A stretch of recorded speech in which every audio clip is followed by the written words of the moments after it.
Assalamualaikum warahmatullahi wabarakatuh. Perkenalkan, nama saya Novita Sari dari kelas 12C. Pada video kali ini saya ingin mempresentasikan yaitu tugas ilmu resep yang diberi tema turbohaler.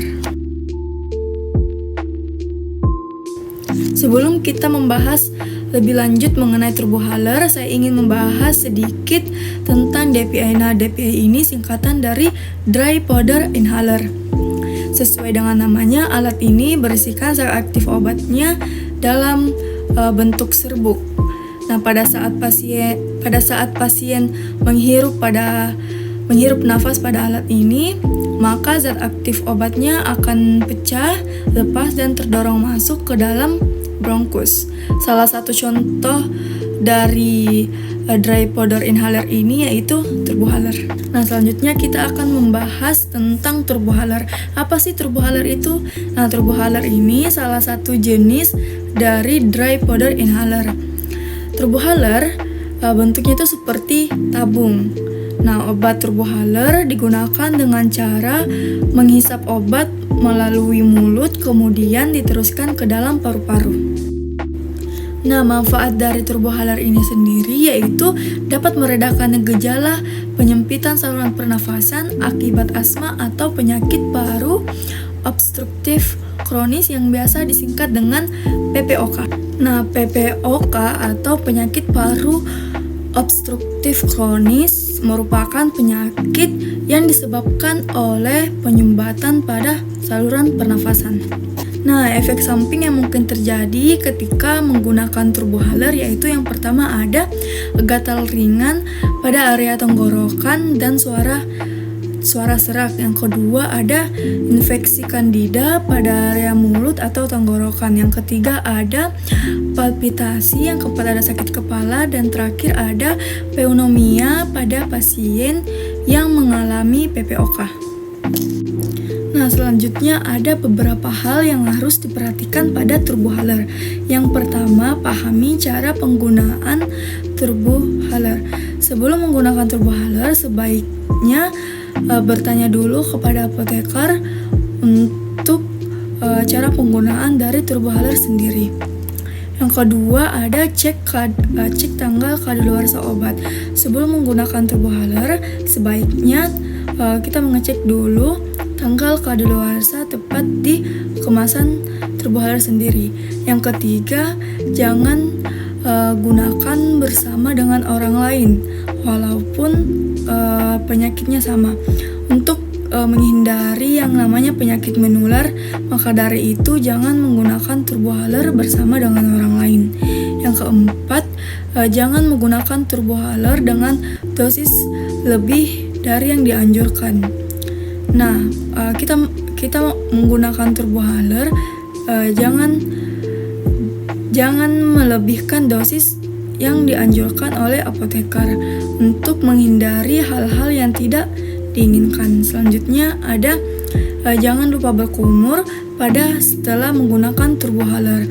Nah, setelah kita menggunakan turbohaler, jangan lupa untuk berkumur untuk membersihkan sisa-sisa obat yang ada dalam rongga mulut dan mencegah mulut kering.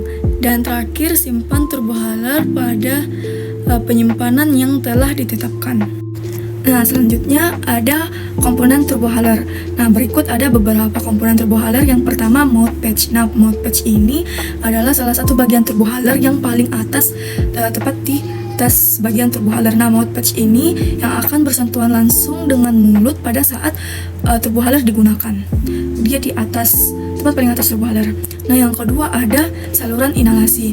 Nah, saluran inhalasi ini yang dimana tempat pengeluaran obat pada saat turbohaler dihisap atau disedot melalui mulut. Nah, misalnya gini. Ini ada mouth patch, terus di sini ada saluran inhalasinya. Pada saat mulut menghisap atau menyedot obat, maka obat serbuk yang ada di dalam turbohaler akan keluar melalui saluran inhalasi.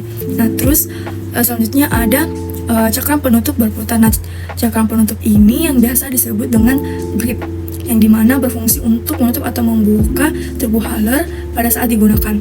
Terus selanjutnya ada tempat penampung dosis di turbohaler.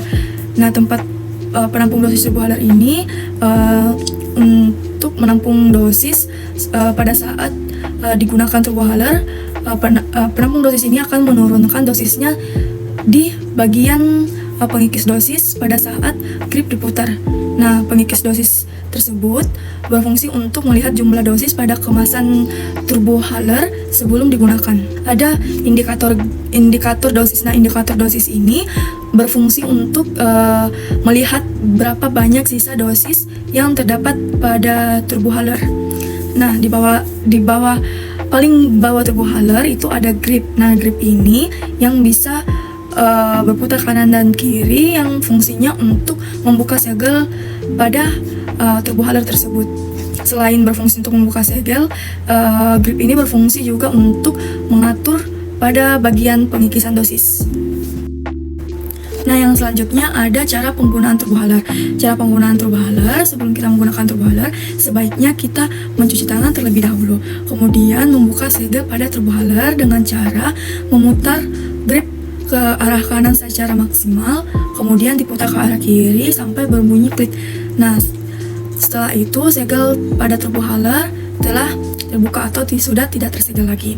Nah, cara yang pertama pada penggunaan turbohaler yaitu memutar grip ke arah kanan, kemudian diputar ke arah kiri sampai berbunyi klik. Selanjutnya, jauhkan turbohaler dari mulut. Setelah itu, hembuskan nafas secara maksimal. Setelah itu, letakkan mouth patch ke dalam mulut, masukkan ke dalam mulut, kemudian rapatkan mulut, dan dongakkan sedikit kepala ke belakang, lalu isap dengan kuat dan dalam pada saat mengisap obat. Kemudian, keluarkan turbohaler dari mulut. Setelah itu, tahan nafas 5-10 detik untuk memastikan bahwa obat masuk secara optimal. Setelah itu, jauhkan turbohaler dari mulut dan hembuskan nafas secara maksimal. Nah, setelah itu, sebelum turbohaler ditutup, bersihkan turbohaler menggunakan tisu kering. Kemudian tutup turbohaler. Nah, setelah itu, yang terakhir, jangan lupa untuk kumur-kumur untuk membersihkan sisa-sisa obat yang terdapat dalam rongga mulut dan untuk mencegah mulut kering. Nah, selanjutnya kesimpulan. Nah, jadi turbohaler merupakan jenis inhaler yang berisi serbuk kering atau dry powder inhaler, yang dimana pasien cukup melakukan hirupan yang cepat dan dalam untuk menggunakan obat tersebut, sehingga turbohaler ini terbilang sangat praktis. Nah, zat aktif dari turbohaler ini berbentuk serbuk kering yang akan tertarik masuk ke dalam paru-paru saat menarik nafas, yang dimana turbohaler ini bermanfaat untuk meredakan gejala penyempitan pernafasan yang disebabkan oleh asma atau penyakit paru obstruktif kronis atau yang biasa disingkat dengan PPOK. Selanjutnya ada daftar pustaka. Berikut beberapa website. Dari website inilah saya mendapatkan beberapa informasi yang membantu saya untuk menyelesaikan tugas ilmu resep. Berikut beberapa websitenya. Jadi cukup sekian dari presentasi saya. Kurang dan lebih mohon dimaafkan. Wabillahi taufiq wal hidayah. Wassalamualaikum warahmatullahi wabarakatuh.